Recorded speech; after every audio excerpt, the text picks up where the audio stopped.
Yes guys, you're probably wondering why I'm doing this video in the dark of night in the middle of the street, but you've probably read the title, so you probably know what's going on, so I'll get straight to the point. A drunk driver has hit my new project car for the channel. Now, I just hit 1,000 subscribers and I wanted to give back to the channel with a car that everybody knows, everybody likes, is going to be new, it's exciting, and really try and give something back to the people instead of just doing the things that I personally like. You know, it's going to be a sick build and everyone's going to like it. But I've just had a drunk driver hit straight into the side of it and basically do a runner, but it's a whole madness. I've got loads of footage of it. I'm not sure how much of it I'm going to use in this video because it's probably going to be a whole court case, but I'm going to show you some bits for sure. So this is a clip of them pushing their BMW out of the way after hitting mine. Your situation? Okay. Yeah, your situation doesn't matter to me. You've just written off my car. I understand.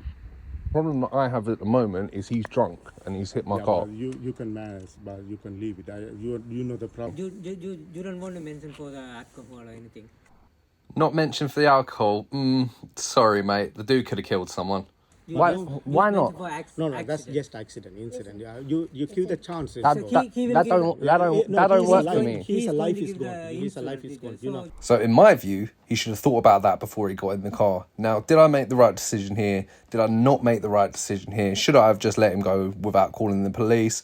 Go down in the comments and let me know. I think I've done the right thing, but I'd love to hear from you. You can fail it. The incidents, you know, they. Well, you're going to jail. That's fine. Yeah, if you know, so you need to call the police there.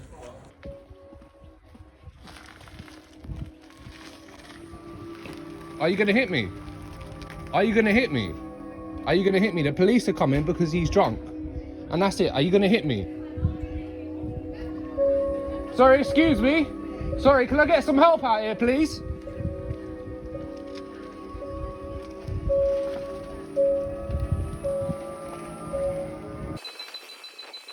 Now I had a decision to make. Am I going to try and stop the car before the police get there and run after the car? Yeah, I got my 10 toes going.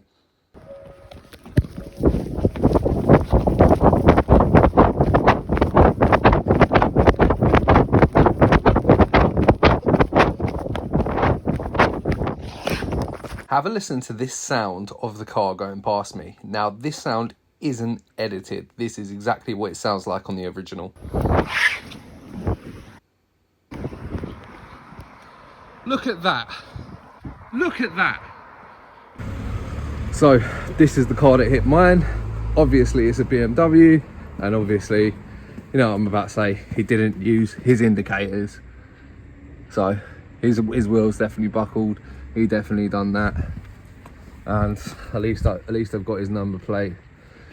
It was my only car that wasn't crash damaged. My only car that wasn't crash damaged. So please let me announce my new crash damaged Nissan Skyline R33 GTS.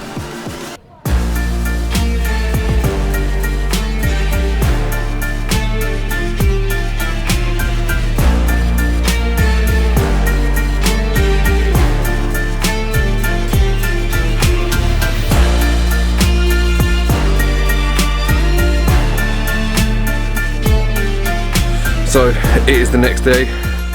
Obviously you got the GTO on the driveway, which is gonna have to move out of the way so my wrecked Skyline can go on.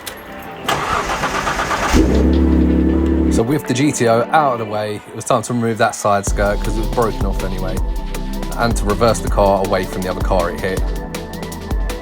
Luckily everything was going well, and it did go well. I managed to get it on the driveway. Alright, so let's check out the front end damage. Obviously that's a fiberglass body kit and it's got quite a few cracks in it. So if we come a little bit closer, that's definitely obviously out of shape there. And it's got a big old crack there. and big old crack there, but it's workable. I don't think that's the end of it, because we can still do a bit with that. I think we can bring that bumper back to life.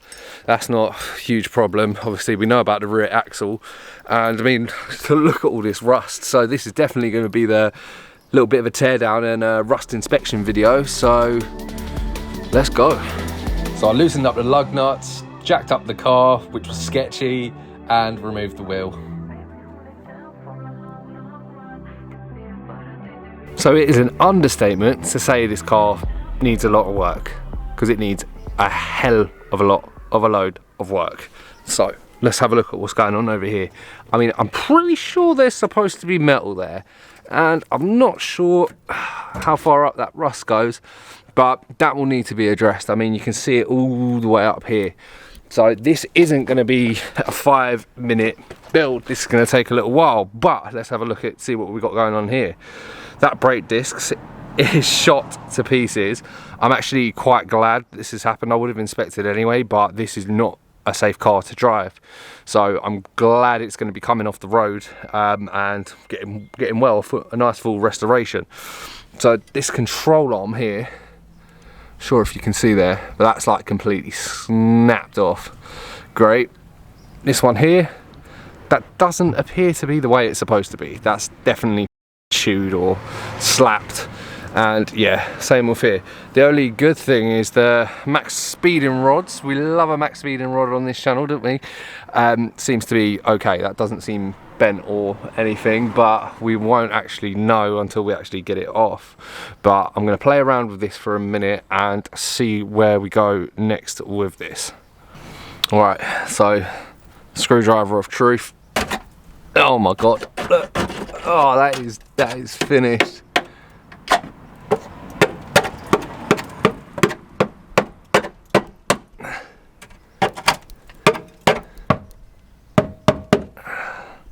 Oh no, let's do this bit. Not even sure what bit that is. I should probably get some gloves.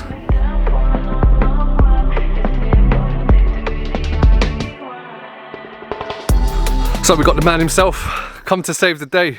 Let's go. Man like Anubis the Rex, aka Draylar. Obviously I had to put out the SOS because of what happened last night, but my bro, thank you for helping me strip it. And if you want to see a review on his car, go back on my channel. I'll put it up the top so you're able to get the link for it.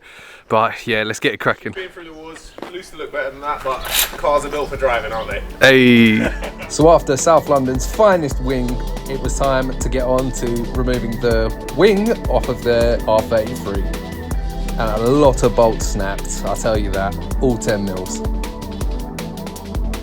And after a bit of William Daniels on all the bolts, some of them came off nicely. And that's off with the bumper. Moving on to the driver's side headlight, it took a fair bit of damage, so that's going to need replacing.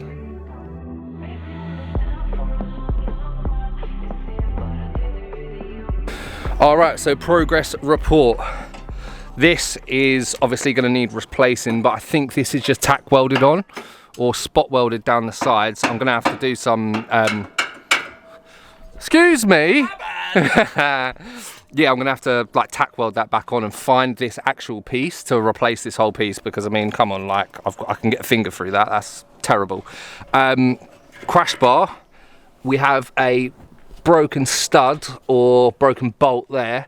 One of them came out nice, the other one did not. But we can obviously see that this car wasn't obviously safe to drive, and I kind of knew that when I was buying it. How are we getting on over this side, Drew? Yeah, not bad. I'm just gonna try and not snap this one. Nice and easy. What do you reckon? What's the probability of snappage? 100%. All right, cool. Right, let's stick with you on this one to see what happens. I might go with it with a ratchet, just for the sake of being easier. 1 second, man. Did that just become loose? It's gone. It's gone. Yeah, I thought as much. Unfortunately, the crash bar didn't survive, so we're going to have to get a new one.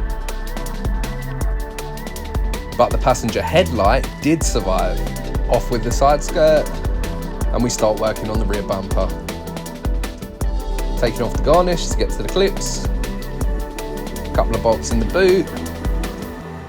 Came off nice and easy. Time to remove the number plate as well.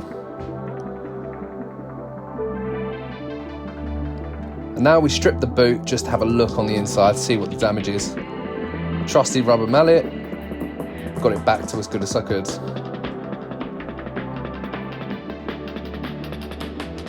Alright, so this is the condition of the boot floor, and as you can see, yeah, it's got a couple of holes in it. Definitely does. So obviously I'm gonna have to learn how to weld and chop all of this out and re-weld some stuff in. Hopefully the chassis isn't too far gone, but either way, we'll see what happens. Alright, so this is the underneath, and you can see it is completely snapped off, and the arms higher up are definitely bent, and obviously the subframe is quite heavily corroded, just like the boot floor. As for the rest of the car, we'll have to inspect that on the next video, but we've got our work cut out for us here. So we've done all the work that we needed to do today, stripping it back, seeing what's wrong. We're gonna have to do the rear subframe because that's heavily corroded, the boot, the seals, there's so much to do. This is the biggest project on the channel so far, so I'm super excited about it. But a huge shout out to Anubis to Rex, aka Draylar, for giving me a hand with this today, because I would have been a bit screwed without him, so thank you very much. But if you've liked what you've seen, go down there, hit the subscribe button. It's your boy Sam Paddy Projects, and I'll catch you on the next one.